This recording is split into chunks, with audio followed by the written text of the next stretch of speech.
Sir मैंने आपका एक इंटरव्यू सुना था कि उसमें आपने कहा था कि रेडियो ने आपकी पहली जो वो परवरिश की। बिल्कुल सही। क्योंकि जब हुआ ये, वो मैं बात आपको बताना भूल गया कि जब मैंने टीवी के लिए ड्रामा लिखा अतर शाह खां के कहने पर, तो ड्रामा में लेके गया। उस ज़माने में फोटो स्टेट भी नहीं होते थे। अच्छा। तो मैंने ओरिजिनल जो है वो जाके पेश किया। तो कोई 2 महीने तक मैं जाता रहा, कहते जी वेट करें जी, अभी नहीं। 2-3 महीने के बाद उन्होंने कहा जी वो तो गुम हो गया जी। अच्छा। खैर इट टुक मी 5 years। 68 में मैंने ये ड्रामा लिखा था, 73 में मेरा पहला ड्रामा हुआ। तो अब मैं अपने नौजवानों को भी, क्योंकि बदकिस्मती से हमारे यहाँ कोई ट्रेनिंग ग्राउंड नहीं थी, कोई एकेडमी नहीं थी। सही। किसी को पता, असल में हमारे जो बड़े राइटर हैं उनको भी नहीं पता था कि टीवी के लिए कैसे लिखते हैं। अच्छा। क्योंकि सारा किसी को पता ही नहीं था। कि मैं जब रेडियो पे लिखता था, तो रेडियो में आपने कानों के ज़रिए से पूरा मंजर खींचना है। सही। लेकिन जब आप टीवी के लिए लिखते हैं तो आपकी आंखें जो हैं, जो चीज़ आपको नज़र आ रही है वो बहुत सारी चीज़ों को कवर कर लेती है। मतलब रेडियो पे आपको कहना पड़ता था ये चाय लीजिए, हाँ। फिर आप प्याली को हल्का सा हिलाते थे ताकि आवाज़ जाए और साउंड इफेक्ट के जरिए जाए। हाँ। लेकिन अगर आप टीवी पे बैठे हैं तो आप इशारे से भी यूँ कर दें, हाँ, तो वो बंदा तो ये फ़र्क जो है कैमरे की लैंग्वेज का। सही। इसने तो, लेकिन जो मेरी बेसिक ट्रेनिंग हुई वो बिलाशुबा रेडियो से हुई। रेडियो में उस ज़माने में बड़े बड़े बाकमाल लोग थे। सूफी तबस्सुम साहब, मुझे याद है जब हम यूनिवर्सिटी में थे तो वो वहाँ लैंग्वेज के इंस्ट्रक्टर थे। सही। कुछ वक्त आते थे और रेडियो पे जो चीज़ नशर होनी होती थी सिर्फ उसकी जो काके की है ना वो ठीक करते थे। वाह। कि कोई लफ्ज़ रेडियो से ऐसा ना जाए जो सही प्रोनाउंस ना हो या सही मानी में ना हो। बिल्कुल ऐसा ही है। तो वो चीज़ें जो थी उस ज़माने में हमने रेडियो पे उससे पहले भी मैं जाते थे, लेकिन फिर कुछ दोस्त बन गए। जमीन मलिक मरहूम के साथ दोस्ती हो गई, अतीकुल्लाह शेख था, और तो इन अहबाब की वजह से इन्होंने मुझे इससे ड्रामा जो है। अच्छा। तो रेडियो पे मेरे ड्रामे जो है वो शुरू हो गए थे। सही। उसमें तो, लेकिन टेलीविज़न में तो वो जो पीरियड था रेडियो का, उसने फिर आपको बहुत सारी चीज़ें सिखाई। मसला एक टाइम की सेंस जो है कि रेडियो जो है उस पर एक टाइम की ख़ास सेंस है जो आपको अपने अंदर डेवलप करनी पड़ती है। बिल्कुल। कि अगर का कि प्रोग्राम का वो, तो उसकी ट्रेनिंग हुई। फिर वो मुख्तलिफ तरह की, यानी कॉमेडी मैंने उसमें बहुत लिखी उन ज़माने में। जो भी मेरा हमारे दोस्त थे उसने बहुत सारे प्ले प्रोड्यूस किए। तो रेडियो जो है वो बेसिक हम सब की एक दरसगाह थी। वाह। जिससे सारे लोग जो हैं ये आए हैं। बदकिस्मती की बात यह है कि जो हमारे बाद वाली नस्लें आईं उन्होंने टीवी पीटीवी ने एक बेसिक गलती की, जिसकी तरफ मैं हमेशा कहता भी हूँ, उस ज़माने में भी कहता था कि यार देखो एक्सेप्शन से रूल नहीं बनते। अशफाक साहब का जो ज़माना नस्ल थी और हमारी और हसीना मोइन वाली, ये एक्सेप्शंस हैं। बिल्कुल। कि एक नया मीडियम आया और सारे लोग जो उससे रिलेटेड थे उन्होंने जम कर गए अंदर, एकदम उठ गया। बिल्कुल ऐसे। लेकिन अब उसने चलना भी है। ये जो लोग आए हैं ये 10,000 साल के तो नहीं आए ना, इन्होंने मर भी जाना है, इन्होंने आउट भी हो जाना है, इन्होंने तक भी जाना है। तो आगे इसको कौन लेके चलेगा?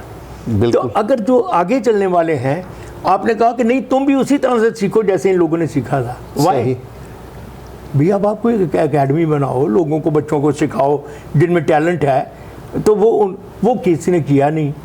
और चूँकि वो उस वक्त टीवी एक ही चैनल था, उसमें फ़र्ज करो आपको एक हफ्ते में 60 ड्रामा निगार चाहिए, तो आपके पास कोई 10-15 मौजूद थे। किसी ने परवाह ही नहीं की कि कोई और पैदा करे।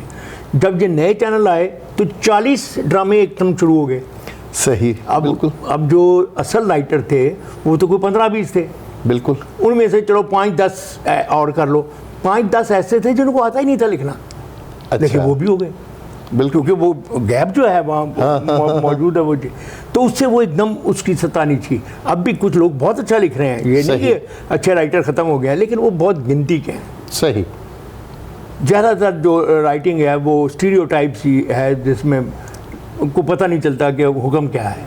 बिल्कुल सही है। अच्छा सर, एक ज़माने में आपकी और हसन निसार साहब की बहुत रफ़ाकत रही है, तो उसका कोई हाल अहवाल बड़ा बताएं। ऐसे ये असल में हमारे मोहब्बत का जो सिलसिला था, मुलाकात और मोहब्बत दोनों की धनक से शुरू हुई थी। अच्छा। हाँ, सरवर सुखेरा का जी जी। धनक था, तो उस ज़माने में सन्या ने आया था यहाँ लाहौर में। अच्छा। तो शरारती तो उस ज़माने में भी था, बोलने में भी हर लिहाज से, यानी उसमें वो सारे इंग्रेडिएंट्स थे जो आज भी हैं। सही। तो वो जो उसमें ख़ास तरह की एक एग्रेशन थी और एंथुजियाज्म था बहुत, वो सही। बहुत, यानी हर वक्त भड़कता रहता था कि मैं कुछ ना कुछ। तो वो हमारी क्योंकि एक बेसिकली उसमें एक टैलेंट थी, शायर भी अच्छा था, तो वो जो हालांकि उम्र में वो मेरे ख्याल में कोई मुझसे कोई 2-4 साल छोटा ही होगा, जी बिल्कुल, ज़्यादा ही हो। तो वो जो था ग्रुप में, हम हल्के में भी इकट्ठे होते थे, टी हाउस में भी इकट्ठे होते थे। अच्छा। अदरवाइज भी तो वो कोई 5-6 साल का ज़माना जो है वो हमने खासी गुर्बत में गुजारा।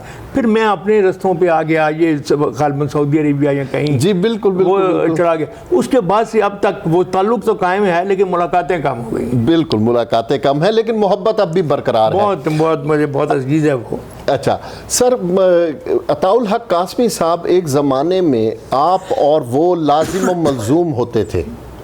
हम प्याला हम निवाला जहाँ जाना आना साथ, फिर एक बहुत तातुल आ गया, कोई उसका अहवाल बताएंगे कि क्या? नहीं, वो बात इट्स वेरी अनफॉर्चुनेट होता है कि जितनी लोगों में दोनों में हमें कुर्बत थी, फिर उसके बाद ज़िंदगी जो है उसको आप एंटिसिपेट नहीं कर सकते, कि वो थोड़ी सी उसकी तरजीहात ज़रा सी थोड़ी सी मुख्तलिफ हो गई, मेरी मुख्तलिफ हो गई। तो हमारी दोस्ती तो ताल्लुक़ तो अब भी कायम है अल्लाह के फजल व करम से, लेकिन अब है कि अब हम उस तरह से इकट्ठे मिल के, अच्छा। यानी मैं अपनी दुनिया में रह रहा हूँ, अपनी दुनिया में। सही। कोई सियासी इख्तलाफ नहीं, सियासी इख्तलाफात कोई नहीं है, बिल्कुल कोई नहीं। हर आदमी को आके अपना रखने का बिल्कुल सही जो है। मर्जी सियासी आप अपना नज़रिया रखें, लेकिन एक बात अलबत्ता मैं ज़रूर कहता हूँ कि हम जो सो कॉल्ड इंटेलेक्चुअल या राइटर लोग हैं, हमारा सियासत के बारे में जो एटीट्यूड है वो गाइड का होना चाहिए, उनके मुलाजिम का नहीं होना चाहिए। वाह वाह वाह वाह, आपने दरिया बल्कि समंदर को कूजे में बंद कर दिया है। ये बहुत खूबसूरत बात है सर। इस इंटरव्यू के आखिर में हमारे नाजरीन के लिए कोई ऐसी कोई नज़्म, कोई गज़ल जो यानी बर्जिस्तगी हो, जिसमें आप वो,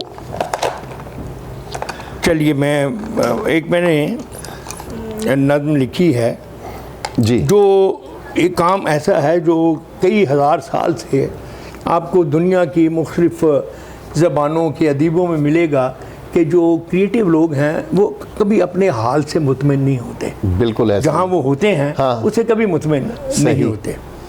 अब एक आजकल ये काम चला है डुअल नेशनलिटी का। सही। बहुत सारे दुनिया के मुल्कों में अब देखेंगे लोगों की 2 नेशनलिटीज़ होती हैं, एक ओरिजिनल होती है, एक एक्वायर करते हैं। तो मैंने उस ख्याल को एक नई शक्ल देकर एक नज़्म बनाई है, उसका नाम ही है दोहरी शहरियत।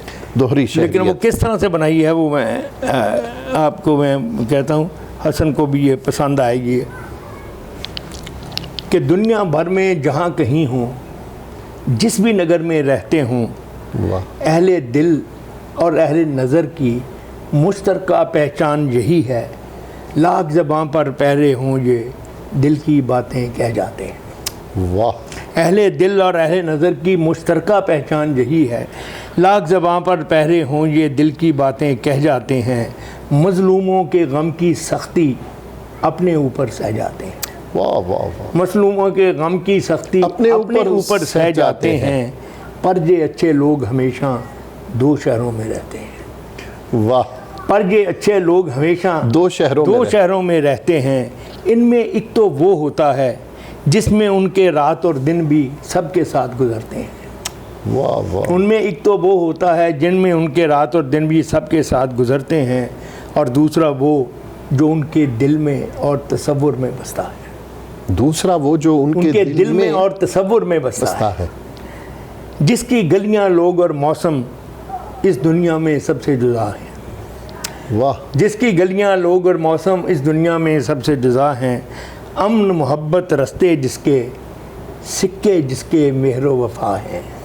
वाह वाह, अमन मोहब्बत रस्ते जिसके, सिक्के जिसके मेहरो वफा हैं। अनदेखा ये शहर वही है जिसकी खुशबू और फ़ज़ा में ये दीवाने अपने अपने दिल की बातें सुनना कहना चाहते हैं। अनदेखा ये शहर वही है जिसकी खुशबू और फ़ज़ा में ये दीवाने अपने अपने दिल की बातें कहना सुनना चाहते हैं, और जिसमें मरने की ख्वाहिश में ज़िंदा रहना चाहते हैं।